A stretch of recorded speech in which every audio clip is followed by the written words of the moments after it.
الحمد لله رب العالمين والعاقبة للمتقين والصلاة والسلام على سيد الأنبياء والمرسلين وعلى آله وأصحابه وأهل بيته وأولياء محبته أجمعين. أما بعد، فأعوذ بالله من الشيطان الرجيم. بسم الله الرحمن الرحيم. والذي جاء بالصدق وصدق به أولئك هم المتقون. صدق الله ومولانا العظيم، وبلغنا رسوله النبي الأمين المتين المكين الكريم، ونحن على ذلك لمن الشاهدين والشاكرين، والحمد لله رب العالمين. السلام علیکم ورحمۃ اللہ وبرکاتہ. آئیے کچھ عرض کرنے سے پیشتر انتہائی عقیدت و محبت کے ساتھ گنبد خضرا میں آرام فرمانے والے آقا، ہم غریبوں کے آقا، ہم فقیروں کی سرور مصطفیٰ جان رحمت صلی اللہ تعالی علیہ وسلم کی بارگاہ بےکس پناہ میں اپنی غلامی کا ثبوت پیش کرنے پڑھے باواز بلند صلی اللہ علیہ وآلہ صلی اللہ علیہ وسلم. صلاۃ و سلام علیک یا رسول اللہ صلی اللہ تعالی علیہ وسلم.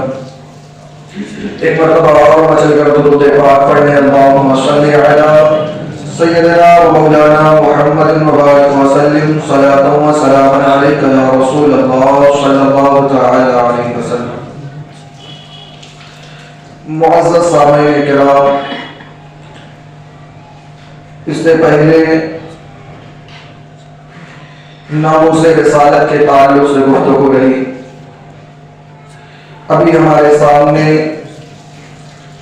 چونکہ آج حضرت ابوبکر صدیق رضی اللہ تعالی عنہ کے وصال کا دن ہے، تو کچھ باتیں حضرت ابوبکر صدیق رضی اللہ تعالی عنہ کی بارگاہ میں کچھ خراج عقیدت پیش کرتے ہیں. اس سے پیشتر ایک مرتبہ اور درود پاک پڑھنے. اللہم صلی علی سیدنا و مولانا محمد مبارک وسلم. صلاۃ و سلام علیک یا رسول اللہ صلی اللہ تعالی علیہ وسلم. معزز سامعین باوقار، یوں تو اللہ تبارک و تعالی نے کلام پاک میں اپنے محبوب صلی اللہ تعالی علیہ وسلم کے صحابہ کی اصحاب کی اللہ تعالی نے بڑی شان بیان فرمائی. کلام پاک میں بہت ساری آیتیں ایسی ہیں جو صحابہ کرام کی شان میں نازل ہوئی، اور خود بہت ساری آیتیں کریمہ حضرت ابوبکر صدیق رضی اللہ تعالی عنہ کی شان میں نازل ہوئی. لیکن یہ شان اس وقت سمجھ میں آئے گی جب انسان رسول پاک صلی اللہ تعالی علیہ وسلم اور آپ کے اصحاب، آپ کے اہل بیت کی محبت کو اپنے دل میں جب بسا کر انسان کلام پاک کو پڑھتا ہے تو ان کی شان کیا ہے بندے کو سمجھ میں آ جاتی ہے. ان کی شان کیا ہے، ان کا مقام کیا ہے، ان کا وقار کیا ہے. جب انسان ان کی محبت کو اپنے سینے میں بسا کر پڑھتا ہے کلام پاک کو، تو ان کی شان کیا ہے بندے کے سمجھ میں آ جاتی ہے. لیکن اگر وہی ان کا کوئی گستاخ ہو تو کتنا بھی قرآن پڑھ لے، لیکن رسول پاک کی شان اسے نظر نہیں آتی. صحابہ کی شان کیا ہے، اہل بیت کی شان کیا ہے، اسے سمجھ میں نہیں آتا. اور جس کے یہاں جو لوگ کہتے ہیں کہ کلام پاک مکمل ہی نہیں، تو ان کے لیے کیا کہا جائے جس کے لیے کلام پاک ہی مکمل نہ ہو، جو کلام پاک کو ناقص اور ادھورا کہتے ہیں. پھر انہیں حدیث کیا سمجھ میں آئے گی، انہیں حدیث کیا سمجھ میں آئے گی. ورنہ رسول پاک کے اصحاب کی شان یہ ہے کہ میرے آقا صلی اللہ علیہ وسلم فرماتے ہیں کہ میرے سارے صحابہ جنتی ہیں، میرے سارے صحابہ جنتی ہیں. رسول پاک فرما رہے ہیں.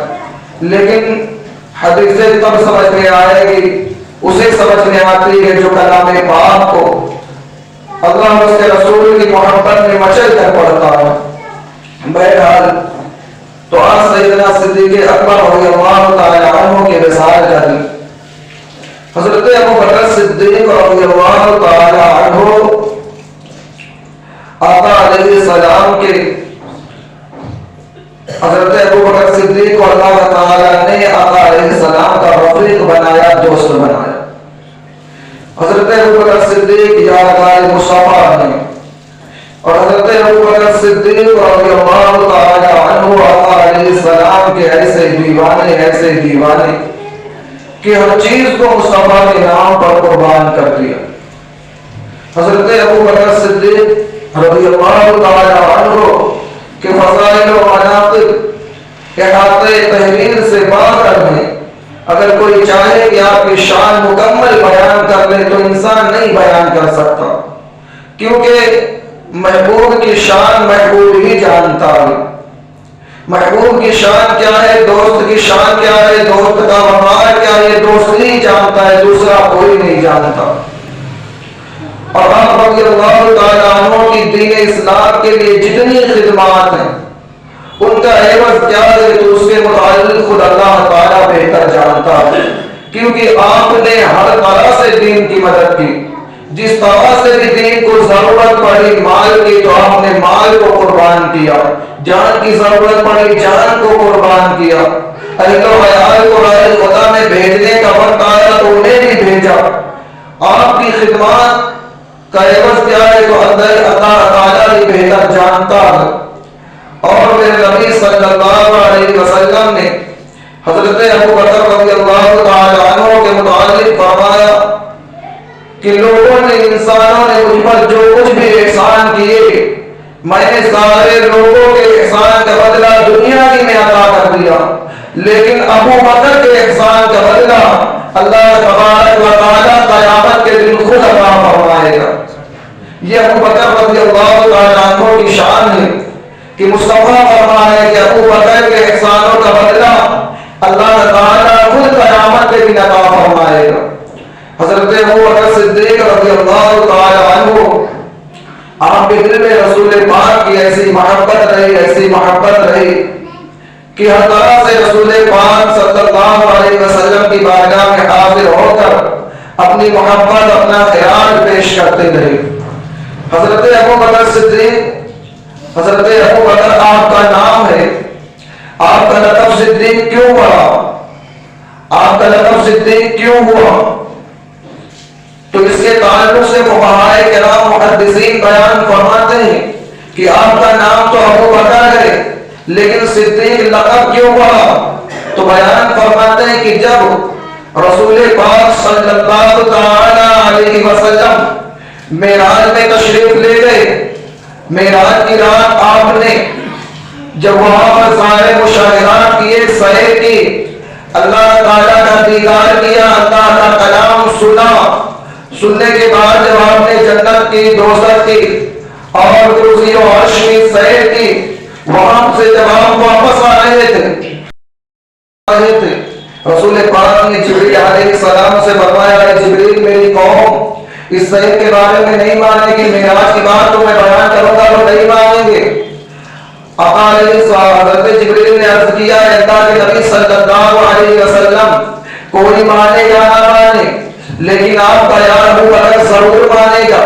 جب رسول پاک صلی اللہ علیہ وسلم معراج سے تشریف لائے اور اپنی قوم کو قریش مکہ کو بتایا کہ اے لوگوں میں رات میں مسجد حرام سے مسجد اقصی گیا، وہاں سے ساتوں آسمان پر گیا، وہاں سے عرش، وہاں سے کرسی و عرش، بلکہ بالائے عرش رات کے مختصر حصے میں بدن کے ساتھ، جسم کے ساتھ تشریف لے گیا، اور میں نے جمال الہی کو بچشمے سر دیکھا اور کلام الہی کو بلا واسطہ سنا، اور تمام ملکوت السماوات والارض کو ذرہ ذرہ کی تفصیل ملاحظہ فرمایا۔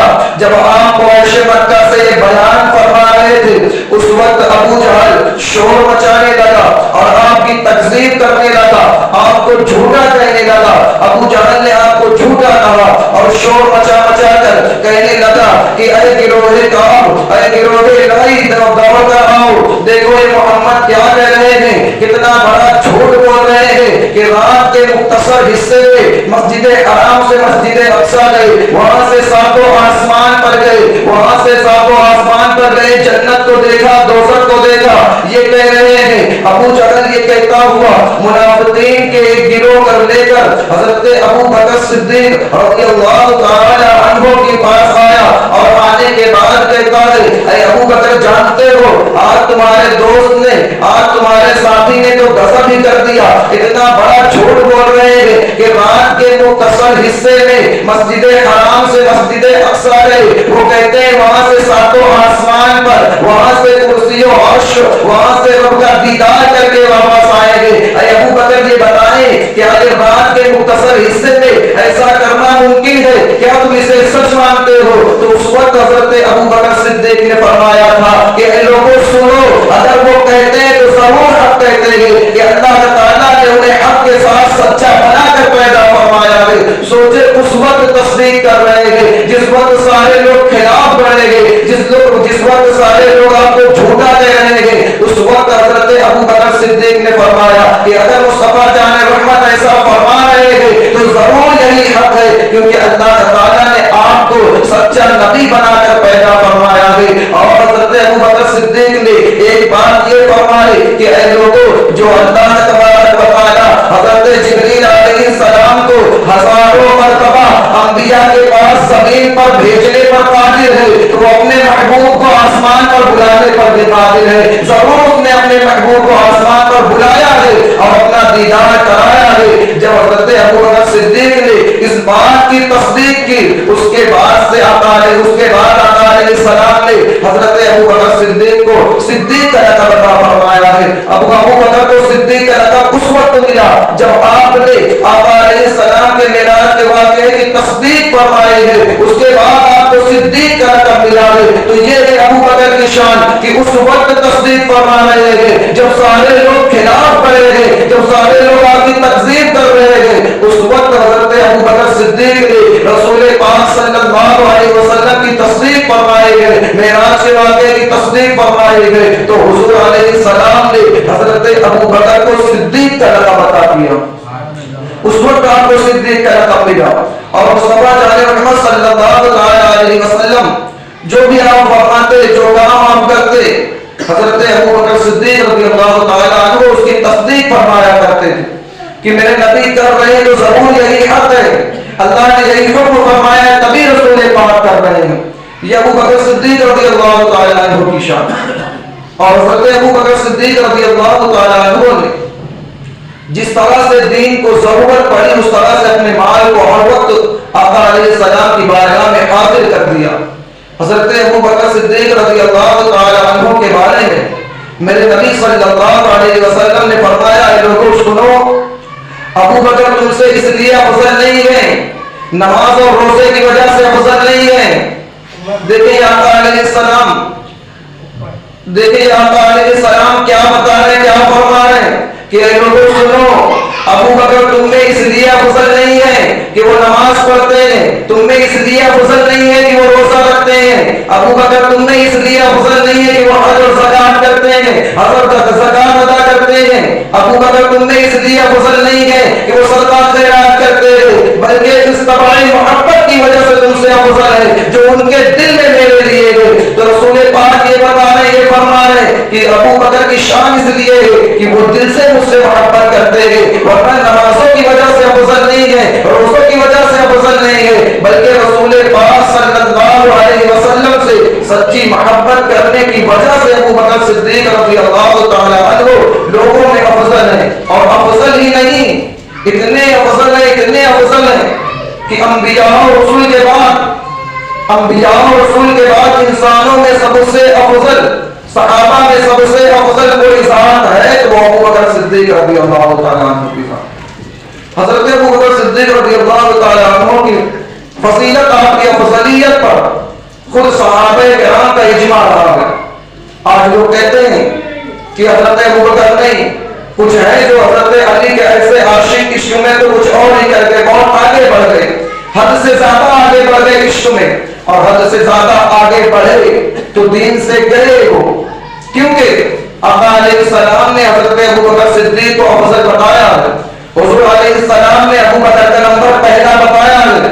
آج لوگ کہتے ہیں علی کا پہلا نمبر، علی کا پہلا نمبر نہیں ہے، علی کی شان ہے، رسول سارے صحابہ حضور نے فرمایا جنتی ہیں، لیکن جس کی جو ترتیب رسول پاک نے بیان کی ہے، جو ترتیب بتائی ہے فضیلت میں، اس ترتیب سے آگے نہ بڑھیں، رسول پاک کے فرمان کے خلاف نہ جائیں، بلکہ سارے صحابہ میں سب سے افضل حضرت ابوبکر صدیق رضی اللہ تعالیٰ عنہ کی ذات ہے، سارے صحابہ میں سب سے افضل ہے، سب سے افضل۔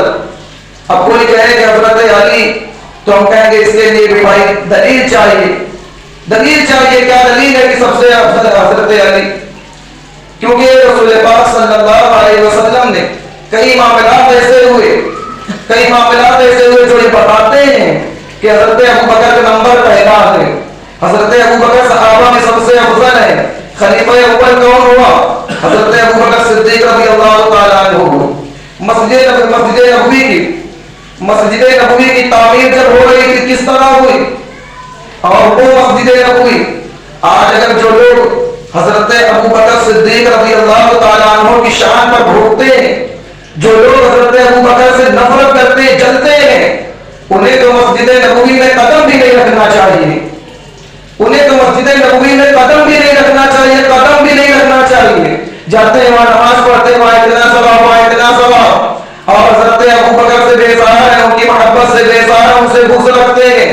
کیونکہ یہ اس لیے کہہ رہا ہوں کہ حضرت ابوبکر صدیق نے اس زمین کو خریدا ہے اپنے مال سے، خریدنے کے بعد اس کو مسجد نبوی کے لیے وقف کرنے والی ذات کوئی اور نہیں، ابوبکر کی ذات ہے۔ 10,000 درہم میں خریدا تھا حضرت ابوبکر نے اس وقت، ابتدائی اسلام میں جب مسلمانوں کی تعداد زیادہ نہیں تھی، اس وقت مسجد نبوی کی زمین کو، اس زمین جو 2 یتیموں کی زمین تھی، حضرت ابوبکر نے اپنے مال سے خرید کر مسجد نبوی کے لیے اس زمین کو وقف کیا۔ یہ ابوبکر کی شان ہے۔ تو جو لوگ ابوبکر سے جلتے ہیں انہیں تو مسجد نبوی میں قدم رکھنا بھی نہیں چاہیے، کیونکہ خریدا تو ابوبکر نے اپنے مال سے چندہ کر کے نہیں خریدا ہے، بلکہ مکمل اپنے ذاتی مال سے 10,000 درہم میں خرید کر مسجد کے لیے وقف کیا ہے۔ یہ ابوبکر صدیق رضی اللہ تعالیٰ عنہ کی شان۔ اور حضرت ابوبکر صدیق رضی اللہ تعالیٰ، ہاں تو مسجد نبوی کی جب تعمیر ہوئی تو کیسے ہوئی؟ اس کی بنیاد جو ہوئی، سب سے پہلے بنیاد میں اینٹ رکھنے والی ذات آقا علیہ السلام کی ذات ہے۔ اب آپ خود سمجھنا کہ حضرت ابوبکر صدیق افضل کیسے؟ آقا علیہ السلام نے پہلا اینٹ رکھ دیا بنیاد کے لیے مسجد کی، اس کے بعد یہ نہیں فرمایا کہ علی تم رکھ دو، بلکہ رسول پاک نے فرمایا ہے ابوبکر میری اینٹ سے ملا کر تم اپنی اینٹ رکھو۔ حضرت ابوبکر صدیق نے ایک اینٹ آقا علیہ السلام کی اینٹ سے ملا کر رکھ دیا۔ اس کے بعد دیکھو حضور ترتیب بیان فرما رہے، سمجھنے والے سمجھ جاتے ہیں، علم والے سمجھ جاتے ہیں معاملہ کیا ہے۔ آقا علیہ السلام کے بعد حضرت ابوبکر نے آقا علیہ السلام کی اینٹ سے ملا کر ایک اینٹ رکھ دیا۔ رکھنے کے بعد حضور نے فرمایا عمر ابوبکر کی اینٹ سے ملا کر تم ایک اینٹ اپنی رکھ دو۔ اس کے بعد حضور علیہ السلام نے فرمایا عثمان حضرت عمر کی اینٹ سے ملا کر ایک اینٹ تم رکھ دو۔ حضرت عمر عثمان نے اینٹ رکھ دیا۔ اس کے بعد رسول پاک نے فرمایا علی کہاں ہے؟ علی کو بلاؤ، عثمان کی اینٹ سے ملا کر اپنی اینٹ رکھ دیں۔ دیکھو یہ ترتیب مصطفیٰ نے ذہن دے دیا کہ میرے بعد جو خلیفہ ہوں گے اسی ترتیب پر ہوں گے، اور اسی ترتیب پر خلیفہ بنے۔ سب سے پہلے خلیفہ ابوبکر ہوئے، اس کے بعد حضرت عمر ہوئے، اس کے بعد حضرت عثمان ہوئے، اس کے بعد مولا علی کا نمبر ہے۔ شان تو سارے صحابہ کی افضل ہے، سارے صحابہ کی بڑی شان ہے، کیونکہ دنیا ہی میں مصطفیٰ نے فرما دیا کہ میرے سارے صحابہ جنتی ہیں، اور مصطفیٰ نے یہ بھی فرما دیا لوگوں سنو اگر کوئی احد پہاڑ کے برابر بھی صدقہ خیرات کرتے تو میرے صحابہ کے ایک جو کے برابر صدقے کے نہیں ہوگا کسی کا صدقہ۔ یہ صحابہ کی شان ہے کہ اگر کوئی احد پہاڑ کے برابر بھی صدقہ خیرات کرتے اور صحابہ ایک جو صدقہ کرتے کہ وہ ایک جو ان کا اتنا افضل ہے کہ یہ پہاڑ کم ہو جائے گا، سونے کا پہاڑ کم ہو جائے گا، چاندی کا پہاڑ کم ہو جائے گا۔ یہ صحابہ کی شان ہے۔ تو صحابہ کی شان بڑی افضل ہے، لیکن سب میں افضل کون؟ حضرت ابوبکر صدیق رضی اللہ تعالیٰ عنہ۔ اور حضرت ابوبکر صدیق رضی اللہ تعالیٰ عنہ آپ اس وقت ایمان لائے، سب سے پہلے مردوں میں ایمان لانے والے ابوبکر صدیق کی ذات ہے۔ حضرت ابوبکر صدیق جب ایمان لائے اس وقت مسلمانوں کی تعداد بہت کم تھی، مسلمانوں کی تعداد بہت کم تھی۔ آپ ایمان لائے، ایمان لانے کے بعد آپ نے تبلیغ شروع کیا، 5-6 لوگ ایمان لائے، مسلمانوں کی تعداد کم ہے۔ حضرت ابوبکر صدیق رضی اللہ تعالی عنہ نے اس وقت بھی دین کی مدد فرمائی ہے، جب دین کو مدد کی سخت ضرورت تھی تو حضرت ابوبکر صدیق نے دین کی مدد فرمائی۔ حضرت ابوبکر صدیق اس وقت جب غلام ایمان جو لائے کمزور تھے، کمزور مسلمان جو ایمان لائے تھے ڈر کر کے رہا کرتے تھے، کفار انہیں بڑی اذیتیں پہنچاتے، بہت ستایا کرتے تھے، کیونکہ ابتدائی اسلام کا زمانہ تھا، مسلمانوں کی تعداد کم ہے، کفار پریشان کر رہے ہیں۔ غلام جو ایمان لائے ہیں کمزور ہیں، غلام جو ایمان لائے مسلمان ہوئے، ان کے جو آقا ہوتے تھے کافر، وہ انہیں بڑا ستایا کرتے تھے، بہت پریشان کیا کرتے تھے، اس لیے کہ یہ ایمان لا چکے ہیں، ایمان لانے کے بنا پر انہیں ستایا جاتا۔ حضرت ابوبکر صدیق رضی اللہ تعالیٰ عنہ نے اس وقت بھی مسلمانوں کی مدد فرمائی ہے، اپنے مسلمان بھائیوں کی مدد فرمائی حضرت ابوبکر صدیق نے۔ اور جب آپ دیکھتے کہ کوئی کمزور مسلمان غلام اس لیے ستایا جا رہا ہے کہ وہ ایمان لایا ہے تو آپ بھاری معاوضے میں بڑی رقم میں اسے خرید کر آزاد کر دیتے، خرید کر آزاد کر دیتے۔ کئی غلاموں کو آپ نے جو ہے خرید کر آزاد کر دیا، خریدنے کے بعد خریدا اور اپنے کام میں نہیں لیا، خریدنے کے بعد غلاموں کو اپنے کام میں نہیں لیا بلکہ انہیں آزاد کر دیا۔ بہت سارے غلاموں کو آپ نے خریدا اور آزاد کر دیا، یہاں تک کہ ان غلاموں کی جماعت میں حضرت بلال رضی اللہ تعالیٰ عنہ بھی ہے اور حضرت عامر بن فہیرہ رضی اللہ تعالیٰ عنہ، یہ جلیل القدر صحابی بھی اس جماعت میں شامل ہیں جسے حضرت ابوبکر صدیق نے خرید کر آزاد کیا ہے۔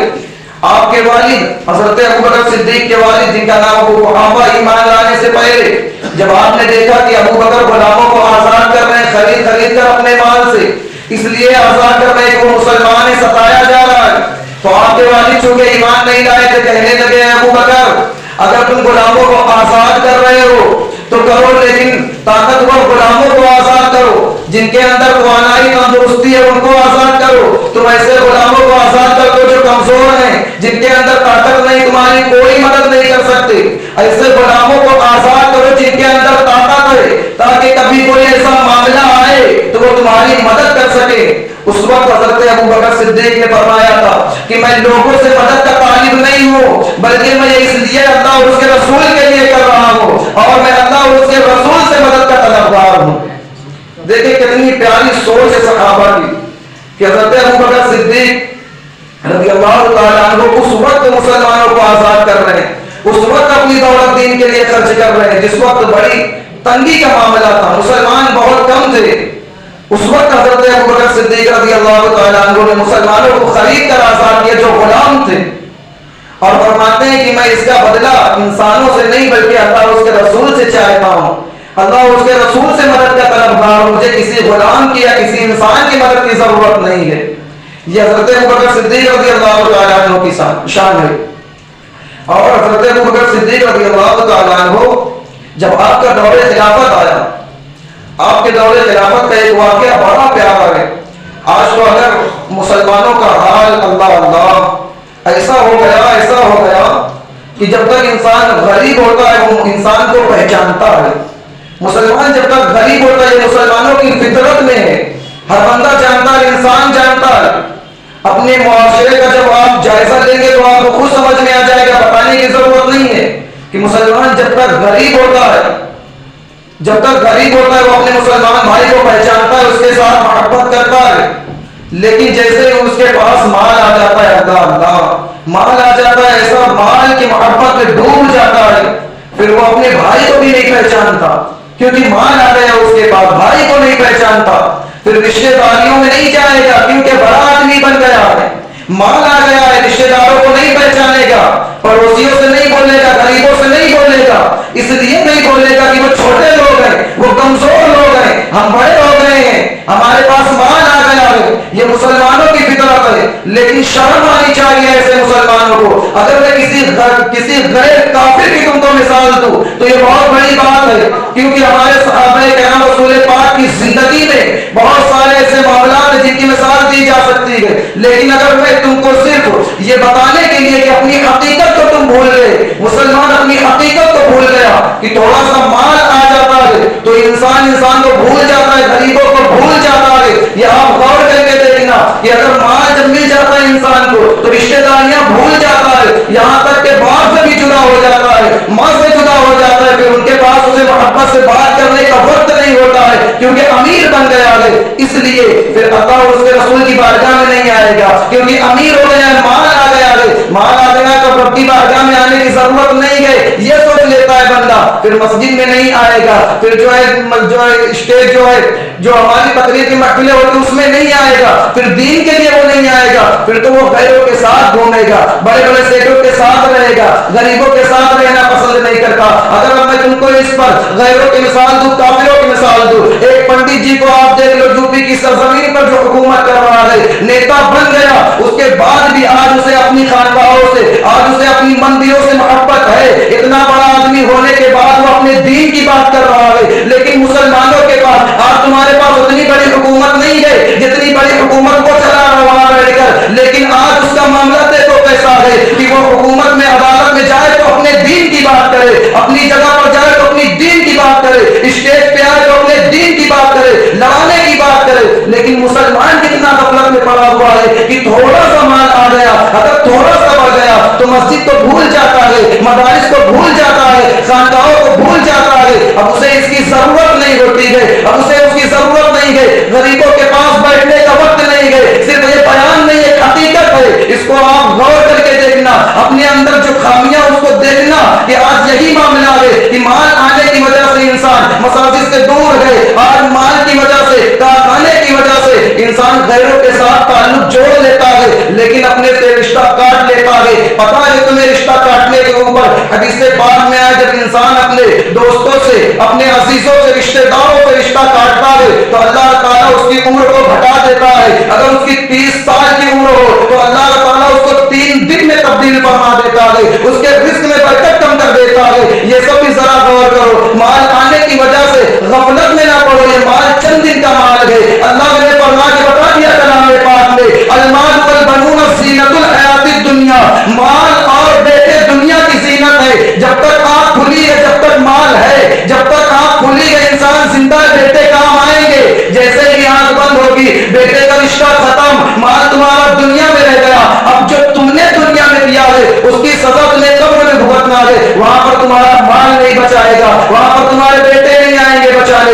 دیکھیں صدیق اکبر رضی اللہ تعالیٰ عنہ کی ذات, حضرت ابو بکر صدیق کا جب دور خلافت آیا, آپ کے دور خلافت میں آپ کو پتا چلا کہ ایک بوڑھی عورت ہے, اتنی زیادہ بوڑھی ہے, آنکھوں سے نابینا ہے, آپ وقت کے بادشاہ ہیں, وقت کے خلیفہ ہیں, حکومت آپ کے ہاتھ میں ہے, ہر طرح سے آپ پاورفل ہیں. لیکن جب آپ کو خبر ہوئی کہ حضرت صدیق اکبر کو یہ خبر ملی کہ آپ جو ہے مدینہ منورہ میں, جب آپ کو خبر ملی کہ مدینہ کے کنارے میں نواحی حصے میں ایک عورت بڑی کمزور ہے جو آنکھوں سے دیکھ نہیں سکتی ہے, اس کے اندر اتنی طاقت نہیں ہے کہ اس کے اندر اتنی طاقت نہیں ہے کہ وہ اپنے کام کر لے, اپنا کھانا پکا لے, اپنے ہاتھ سے کھا لے. جب آپ کو پتا چلا حضرت ابو بکر صدیق, اب آپ اپنے اوپر غور کر کے دیکھنا کہ آج اگر ہمارے پاس حکومت ہو, ہمارے پاس تو تھوڑا سا مال آ جاتا ہے تو رشتہ داری توڑ دو, رشتہ داروں کی ضرورت نہیں ہے, پڑوسیوں کی ضرورت نہیں ہے, بھائیوں کی ضرورت نہیں ہے. اگر ہمارے پاس اتنی بڑی حکومت آ جائے تو کیا ہم کسی غریب کی طرف دیکھیں گے؟ کبھی نہیں دیکھیں گے, کیونکہ یہ اس بات سے پتا چلتا ہے کہ تھوڑا سا مال آنے کی وجہ سے جب انسان اتنا مغرور ہو جاتا ہے تو اس کے پاس حکومت آ جائے تو نہ جانے کتنے ظلم کے پہاڑ توڑے گا لوگوں کے اوپر. لیکن یہ ابو بکر کی ذات ہے, قربان جائیں ابو بکر کے اوپر. ابو بکر نے کیسی محبت مصطفیٰ سے کی ہے, عورت نابینا ہے, آپ وقت کے خلیفہ ہے, بادشاہ ہے, حکومت آپ کے ہاتھ میں ہے, لیکن جب آپ کو پتا چلا کہ وہ اپنے ہاتھ سے کام نہیں کر سکتی ہے, کھانا نہیں بنا سکتی ہے, تو دیکھیں حضرت ابو بکر صدیق رضی اللہ تعالیٰ عنہ فجر سے پہلے جاتے اس کے گھر, جانے کے بعد گھر کی صفائی کرتے, اللہ اکبر, گھر کی صفائی کرتے, گھر میں جو برتن خالی ہے اس میں پانی بھرتے, اس کے لیے کھانا پکا کر کھلا کر آتے. حضرت عمر کو جب پتا چلا اس عورت کے بارے میں تو حضرت عمر نے سوچا کہ میں جا کر اس کا کام روز آنا کر کے آ جایا کروں. ایک دن آپ گئے, اور جانے کے بعد جب آپ اس بڑھیا کے گھر میں پہنچے تو دیکھتے ہیں کہ گھر کی صفائی ہو گئی ہوتی ہے، دیکھتے ہیں کہ گھر میں پانی بھرا ہوا ہے، کھانے کے جھوٹے برتن رکھے ہوئے ہیں۔ حضرت عمر اس بڑھیا سے پوچھتے ہیں کہ کون آیا تھا، یہ کام کس نے کیا ہے؟ آپ تو کر نہیں سکتی ہیں، آپ کو تو دکھائی نہیں دیتا ہے، کام کس نے کیا؟ تو وہ عورت کہتی ہے مجھے پتہ نہیں ہے، لیکن ایک شخص آتا ہے روزانہ، وہ میرا کام کر کے جاتا ہے، مجھے کھانا کھلا کر جاتا ہے۔ دیکھیں یہ رسول پاک کے صحابہ کی شان ہے کہ اگر کام بھی کرتے ہیں، کسی کے اوپر احسان کرتے ہیں، اگر کسی کا کام کرتے ہیں تو ایسے کرتے ہیں کہ داہنے سے کرے بائیں کو خبر نہ ہو، جس کے گھر میں کام کرے تو اس عورت کو خبر نہیں ہے کہ کام کون کر کے جا رہا ہے، اسے کھانا کون کھلا رہا ہے۔ یہ تقویٰ پرہیزگاری ہے۔ حضرت ابو بکر کی شان میں کلام پاک میں بہت ساری آیتیں کریمہ نازل ہوئی ہیں۔ حضرت ابو بکر کے تقوی کے تعلق سے کتنے ابو بکر متقی پرہیزگار ہیں، اللہ تعالیٰ نے اس کی گواہی دی ہے۔ تو حضرت ابو بکر کام کر کے آ جاتے، حضرت عمر جب وہاں پہنچے اس عورت سے پوچھا کہ کام کس نے کیا، تو وہ کہتی مجھے نہیں پتا ہے، ہاں ایک شخص آتا ہے کام کر کے چلا جاتا ہے۔ حضرت عمر سوچتے ہیں کہ کل میں فجر کے فوراً بعد آ جاؤں گا تاکہ میں بھی تو دیکھوں کون ایسا اللہ کا بندہ ہے جو اس بڑھیا کی مدد کر رہا ہے، یہاں پر صفائی کر رہا ہے، اسے کھانا کھلا رہا ہے۔ دوسرے دن فجر کے فوراً بعد حضرت عمر آتے ہیں، پھر دیکھتے ہیں کہ صفائی ہو گئی ہے، جو ایک برتن پانی سے بھرے ہوئے ہیں، کھانا کھلا کر جا چکا ہے، جو کام کرنے آیا کھانا کھلا جا چکا ہے۔ حضرت عمر سوچتے ہیں یا اللہ یہ کون ہے جو اتنی صبح آ رہا ہے؟ پھر دل میں ٹھان لیتے ہیں کہ کل میں فجر سے پہلے آؤں گا اور دیکھوں گا کہ کون ہے جو کام کر کے جاتا ہے۔ فجر سے پہلے آتے ہیں، دروازے کے باہر سے کھڑے ہو کر دیکھ رہے ہیں خلیفہ وقت ہے، بادشاہ وقت ہے، کام کر رہے ہیں، گھر کی صفائی کر رہے ہیں، جھاڑو لگا رہے ہیں۔ قربان جائے یہ مسلمان ہونے کے ناطے مسلمانوں سے کیسی محبت ہے۔ قرآن کہتا ہے رحماؤ بینہم، آپس میں بڑے مہربان ہیں، اشداء علی الکفار، اور کافروں کے لیے بڑے سخت ہیں، آپس میں بڑی محبتیں صحابہ کے درمیان۔ تو حضرت ابو بکر کام کر رہے ہیں، حضرت عمر سائڈ سے دیکھ رہے ہیں کھڑے ہو کر۔ قربان جائے کہ ابو بکر وقت کے خلیفہ ہیں، اگر آپ قاصد کو بھیج دیتے کام ہو سکتا ہے، لیکن یہ اللہ کے نیک بندے ہیں کہ خود کام کر رہے ہیں، جھاڑو لگا رہے ہیں۔ جھاڑو لگانے کے بعد پانی بھرا، پانی بھرنے کے بعد آپ نے کھانا پکایا، کھانا پکانے کے بعد کھلایا، کھلانے کے بعد آپ وہاں سے چلے گئے۔ حضرت ابو بکر نے عمر کو نہیں دیکھا، لیکن عمر کہتے ہیں کہ خدا کی قسم کوئی کسی مرتبے میں بھی ابو بکر سے افضل نہیں ہو سکتا ہے۔ اللہ تعالیٰ نے ہر مرتبے میں حضرت ابو بکر کو سب سے افضل بنایا ہے۔ کیسی صحابہ کی محبت ہے۔ اگر آپ کام کرنے نہیں جاتے تو آپ کے اوپر کوئی معاوضہ نہیں تھا، آپ کے اوپر کوئی گناہ نہیں تھا، آپ چاہتے تو قاصد کو بھیج دیتے، چاہتے تو آپ غلاموں کو بھیج دیتے، وزیروں کو بھیج کے کام کرا لیتے، کیونکہ خلیفہ وقت ہے، پوری پاور ہے۔ لیکن نہیں، یہ اللہ کے نیک بندے ہیں جو ہر طرح سے مسلمانوں کی مدد کرتے ہیں۔ قرآن نے گواہی دی نا رحماؤ بینہم، آپس میں بڑے مہربان ہیں۔ اب کوئی کہے کہ صحابہ کے درمیان یہ جھگڑے تھے وہ جھگڑے تھے، میرے عزیزوں قرآن کہتا ہے رحماؤ بینہم، آپ ان میں نہ پڑھو۔ اور صحابہ کے جو آپسی اختلاف تھے اس میں بھی انہیں ثواب ملا ہے، وہ خطائے اجتہادی کی گناہ نہیں ہوا اس میں۔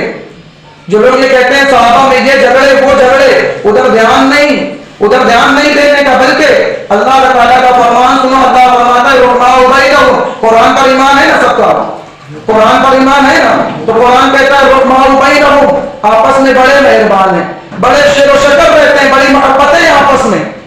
یہ صحابہ کی شان ہے۔ بہرحال وقت ہو گیا، اللہ تعالیٰ ہم سب کو کہنے سننے سے زیادہ عمل کی توفیق عطا فرمائے۔ دوران گفتگو غیر شرعی کلمات نکلے ہو تو میں تمامی حضرات کو گواہ بنا کر توبہ کرتا ہوں، استغفر اللہ ربی من کل ذنب واتوب الیہ۔ ایک اعلان سماعت فرما لیں، آج عصر کی نماز کے بعد ہماری مسجد میں خود اس میں حضرت ابوبکر صدیق رضی اللہ تعالیٰ عنہ کی بارگاہ میں خراج عقیدت پیش کرنے کے لیے قرآن خوانی کا انعقاد کیا گیا ہے۔ تمام حضرات اس میں شریک ہوں، اور آج جمعہ کا دن ہے، بڑا مبارک دن ہے، اسے عید کا دن بھی کہا گیا ہے حدیثوں میں۔ اور آج یہ تاریخ 22 جمادی الاخر جو ہے، یہ حضرت ابوبکر صدیق رضی اللہ تعالیٰ عنہ کے وصال کا دن ہے۔ آج اللہ کا شکر ہے کہ ہمارے گاؤں میں سب کے یہاں اچھے کھانے بنتے ہیں، سب کے یہاں پلاؤ وغیرہ بنتا ہے، تو ہم یہاں سے جائیں میں کچھ خریدنے کی ضرورت نہیں ہے، بلکہ اس کھانے پر بس حضرت ابوبکر کے نام سے، رسول پاک کے نام سے ہاتھ اٹھا دیں، مولا ان کی بارگاہ میں پیش کر، تو آپ سے فاتحہ کرائیں گے نا انشاءاللہ۔ یہ اللہ کے مقدس بندے ہیں، ان کے نام سے فاتحہ کرائیں گے، فیض ملے گا، گھر میں برکتیں ہوں گی۔ فاتحہ کرائیں گے نا سب انشاءاللہ، بول دو۔ اللہ تعالیٰ ہم سب کو توفیق عطا فرمائے۔ السلام علیکم۔